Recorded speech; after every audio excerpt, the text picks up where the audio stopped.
They were entertaining themselves. They were learning themselves. They were growing themselves. It's never too late to stop learning, to stop making friends. You know, you can always create new connections, and that is what keeps the brain alive. The biggest problem that we all face is loneliness. And the whole concept of village is taking that away so that you come together, not getting more separated. That is what the village is all about. We want people to get involved in it when they can volunteer and help out, because at some point in their life, they may be more on the receiving end. But people love to help people who have already been involved to that extent. I couldn't say enough positive things about how it has enriched my life and how we're helping other people and receiving help and kindness and joy from other people as well. Welcome to Connecting is Caring podcast of New Wave Home Care. And today we have a wonderful group of people joining us for our podcast. April is the National Senior Independence Month. And when we think about senior and independence, the concept of village is very important to talk about. And for that, today we are joined by Palos Verdes Village. And for that, we have Marianne Props, Judy Bayer, and Francine Huang. Welcome and thank you all for joining our podcast today. Thank you for being here. Let's start with talking about yourself a little bit. Let me start with you, Marianne. You want to talk about your life a little bit and what you do right now and things like that? Well, I'm retired, but my background is in healthcare, in public health, and in marketing communications for healthcare. And my tie into the village is that I started out as a volunteer because when my kids were on their way, I wanted to not be volunteering for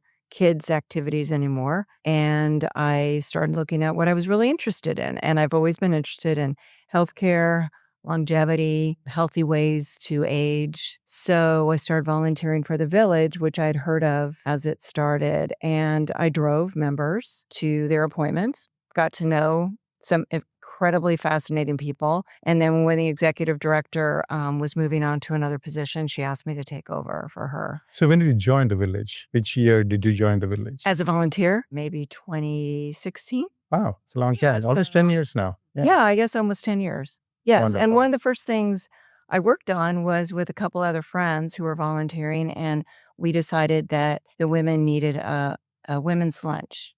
So we met with the executive director and we said, as volunteers, we'd like to put together a lunch at one of the local restaurants and be able to drive the members who weren't able to drive. And at that time, people used to push everything back on the executive director saying, okay, this is our idea. Now, could you do it? And I realized at that point, as a volunteer, that it's really up to the village members and volunteers to do these things for themselves. That's the village concept. So we organized the lunch and scheduled it. And I sat next to several members I'd never met before. One sat next to me, kind of hard of hearing, and she turned out to be the most interesting woman and was well into her 90s. We talked about wine tasting. We talked about places we'd been.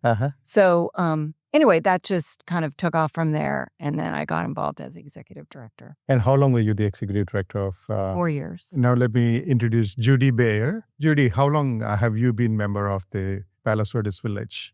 I actually was one of the founding members. Wonderful to have you here today with us. It all started really with Helen Dennis, who was the renowned columnist for the Daily Breeze on successful aging. And she got involved with the AAUW, and she was introduced to Sherry May. Sherry May was the heart of the village. We call her the heart of the village. And I had learned about Helen Dennis through her book, Renewment, which was for women who were retired.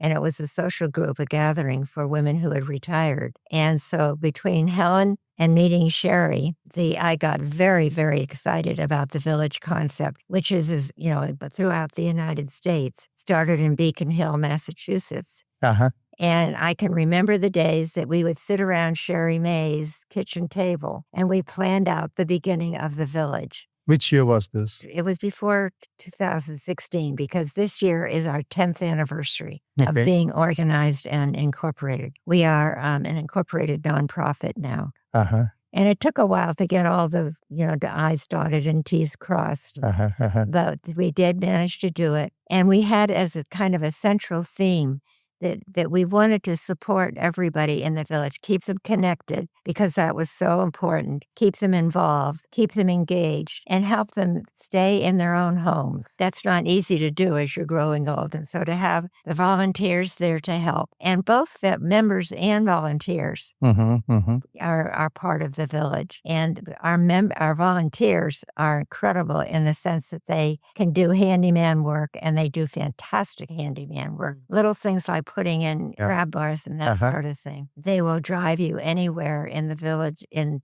the Palos Verdes Peninsula area. They will do expert help on tech support. We have one lady who said this volunteer who helped her with tech support saved her marriage. They also will come, and they will come over and visit with you. And if you had a loss or you've got some issues with, your own helping a partner or something like that, or you have your own health issues, they'll come over. And we have one couple who used to go on Sunday mornings, and they would pick a different family that they would like to go and visit. So we had all of that was working out beautifully. One of the most important things we do is we provide programs that are just, our event calendar every month is full. And we go from having kind of fun social events like the luncheons that Marianne was talking about, and happy hours, village happy hours. We have writers group. We have 3-4 of us who are writing novels.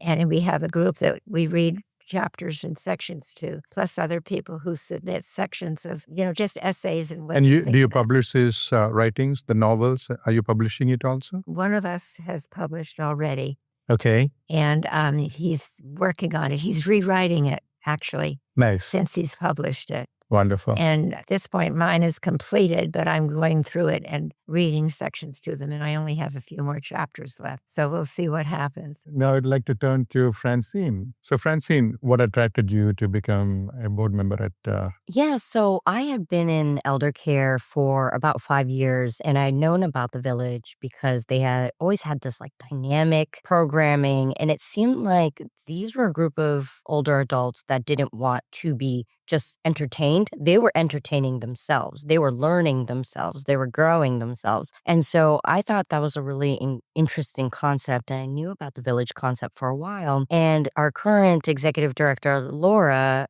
approached me and asked if I would like to be on the board, which is such an honor because I get to work with some of the most dedicated people that really want to ensure that older adults thrive as they age and are safe in their homes. So it's just a concept that I feel deeply about and understand and empathize with. And it's a really dynamic group. I think I said dynamic a bunch too much, but but it is the truth. I have been to some of the Palos Verdes Village programs, and I have always been amazed at the number of people who attend the programs. Like last week, you had this program at the library, you had more than 100 people. Yep. That shows people are interested and they are committed to. What are the different programs you offer for people to connect together, different programs under the Palos Verdes Village? I'll mention one. Some of the programming you're talking about, too, is one that's kind of organized by the village staff or with other professionals, and the topics are so interesting to the community and so needed that they're very well attended. But within the village itself, amongst the members and the volunteers, they come up with a lot of social programming on their own. One of my favorite, which I don't know if we're doing it right now, but again, it came from a member. So if the members again decide to do this program again, they will. But it was called Seniors Meeting in Laughter and Enjoyment. Smile. That was it. I like that. And it was the most heartwarming event because the rules were no discussion about politics and no discussion about your health. Because that is kind of a lot of, as you get older, you talk about your health more. Or other people's health or the newest whatever. So these events were held at one of the members' homes who organized them. And I would see members come who had completely memorized funny story and tell stories. It's all about telling funny stories and jokes. And everyone would laugh for about an hour solid. People it's a very unique program, very interesting too. Very interesting and very, very good for people. People who couldn't drive, another friend would take them. They would have a glass of wine or, soda or whatever and a few snacks and start telling jokes. It's hilarious. Yeah. It was great. We need that. Something to laugh about. It doesn't have to be about anyone, Probably about really anything need in it now. particular. Yeah. But this is funny incident, and it gives a good laugh to everyone. That's what we all need. Yes. Yeah. Yes. I hope that program is still there. Well, I think things ebb and flow. Uh-huh. Some other member may decide to host it and do it and probably could be used now. Judy, you're the communications chair, right? Yes. So how many members are there in the Palos Verdes Village? Right now, there are about 110. That's very, very good. Yes, and we have information sessions Uh-huh. once a month Uh-huh. where we invite the community, people in the community, to come and just hear from a couple villagers. And Antoinette Becerra is the person who is with the village who comes to these. And then we have 2 villagers or volunteers so that they can chat with people who want to come. The communication also, whenever we have large events where the community is invited, Uh-huh. we were talking about we had over 100 the last time. We will advertise in, Peninsula magazines, and we send out flyers to the libraries and all the different places. And we communicate with newspapers and whatever and reach, as many people as we can. Mm-hmm. And the last one was a really, really relevant for a lot of people. It was called planning, making sure your plans work legally, financially, and personally. And everybody A very important topic. felt that was important and came and learned a lot from it. And it's amazing because not only that builds up the name of the village, but we get a lot of people who come and attend who become interested in the village. Look how this great thing they're doing. Yep. Perhaps we should shine up. And then we have a salon that meets monthly, and we pick topics. We do not get political. Uh-huh. Sometimes we touch on political because you kind of can't help it today. I know. But last time it was all on health issues and vaccines and Uh-huh. that sort of thing. And another thing to follow up with what we were talking about is we have what's called Chat and Connect. Mm-hmm. Mm-hmm. So people can get together and just talk about what's going on in their lives and what's going on in, the government and in life in general. One thing I was going to add too about the events that the village members have created on their own is when it first started, there were a lot of, there were a lot of people who were on the USC faculty that were Uh-huh. Uh-huh. key members of the village. And I think in a lot of ways they were looking for that interesting, engaging intellectual environment closer to home because we're on a peninsula and people want to get, keep themselves intellectually stimulated and exposed to a lot of different things, but it was harder and harder for them to go to SC for that or downtown LA or whatever. And so that whole, having a salon, or there was another event called Pro Con where they would debate topics, but Uh-huh. in an apolitical kind of way. And I think it was really to go beyond just having lunch with friends, It It's so important, and you can see it with this village. It's so important to understand and really know that it's never too late to stop learning, Uh-huh. to stop making friends. Mhm. You can always create new connections, and that is what keeps the brain alive. And what's better than a community group built by the community and staying within it? And I think it's even this year we had a marriage in our PV village. Oh, okay. They met in our writers group. Uh-huh. Yeah, it was Yep. a match made in PV village. And we also had a commitment ceremony. So we've had 2 couples that, That's wonderful. yeah, That's- it's really awesome. And it's also a meeting point. when you're doing all those fun activities together, that's when you meet like-minded people. And then, Yes. Yeah. some of them, And we also have Tai Chi. okay. We have a volunteer who teaches the Tai Chi, and she has everybody coming now 15 minutes early to chat before we start. And the lady who closes up just said, I'll wait here a half hour today if you want to stay and chat. And the instructor of our Tai Chi program actually sent us an email a couple days ago saying one of the people who attend had to go to the hospital, and this is what the issue was. And here's here's how you can get in touch with him.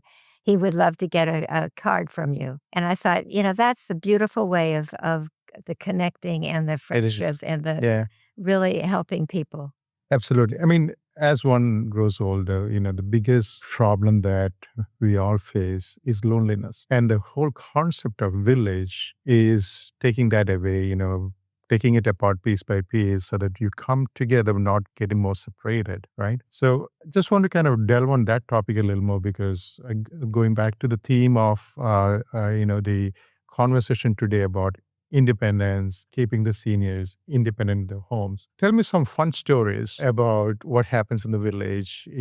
When people get together, fun things happen, right? So let's talk about some fun things. Well, I'll mention one. When I first started as executive director, I wanted to go to all the different events, and I went to a salon. My husband came with me, who speaks Spanish, and we picked up a member in my neighborhood who I didn't know, of course, lived there, never seen her before. And then I met her next door neighbors, who was actually the widower of Sherry May, who also lived in my neighborhood. And we all went to the salon together. And my husband and this woman were chatting, because she was originally, I think, from Puerto Rico, and they would chat in Spanish. Now, that would have never happened.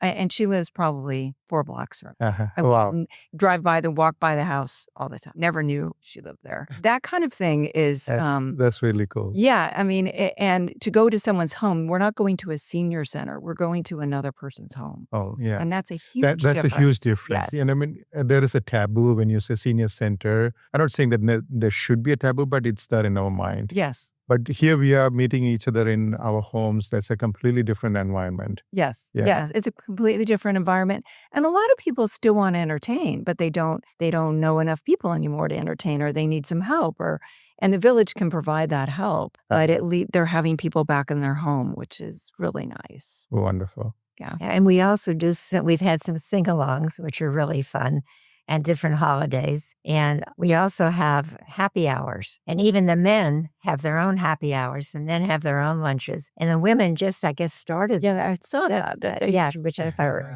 pretty interesting. But the happy hours are truly happy. Everybody goes, everybody gets together, they chat, they have a good time. They tell jokes, they're funny. We have a former mayor who's there who's got the best sense of humor you ever saw. So those are the other kinds of fun things. Wonderful. And Francine, you organize a lot of these events and things like that. I mean, you choose the topic, you choose the professionals from different areas. Tell me about what your thought process is and how, you are phenomenal when it comes to organizing the programs. I've seen it myself, but I want you to talk more about it. Well, thank you. Yeah, I always just think about, when I was going through the process of taking care of my father-in-law or my mother-in-law, or even my parents as boomers, what kind of information that they would want, that they would love to have a one-on-one with an expert. I think about those kinds of topics, and then I bring it together. And you and I are part of this amazing peer network of individuals who are in this industry because they care. They could pick much easier industries to be I in, know. Yep. but they do it and they work with older adults because they care and because they want to give back to their community. So that's how I choose who gets to speak to our community and our members. They're really fun. They're usually free. And I do have to say, as the fundraising chair on the board, that only 60 cents to every dollar of our membership fees go to our overall budget. Only 60 cents. So we have to raise 40% of what we need to operate. And so we really love making deep connections in the community and our resources and our peer network, so they understand how valuable the village events are and how valuable the village is. So if anyone were to support the Palos Verdes Village, how should they find you? Or how would they find the village and support the village? Yeah, there are so many ways. Of course, cash is king. We love that. There are ways to donate to. So we have our marquee event called the Upside of Aging. It's usually in September, October. And we have a raffle that you can donate to. You can buy a sponsored table, or you could place advertisements in our booklet. And then there's also introducing the village to people that they think would be interested in it and could thrive from it. There's also, they could volunteer for the village as well and donate their time as well. So. And probably the best way to learn more about it is to go on the website as a first step. Okay. Which I believe is PeninsulaVillage. No, it's just Peninsula Village. Just .net. .net. .net. Okay. Right. Dot. Right. I know. I want to share a story, though. We always try to, a lot of people would, when we talk to them about membership, they'd say, well, I don't need that. Need that Not yet? yet. Not yet. And in a lot of cases, that is true. But when I first became the ED, we had a member, I think he had just joined, but he had volunteered. He and his wife had volunteered because they didn't think they needed the village yet.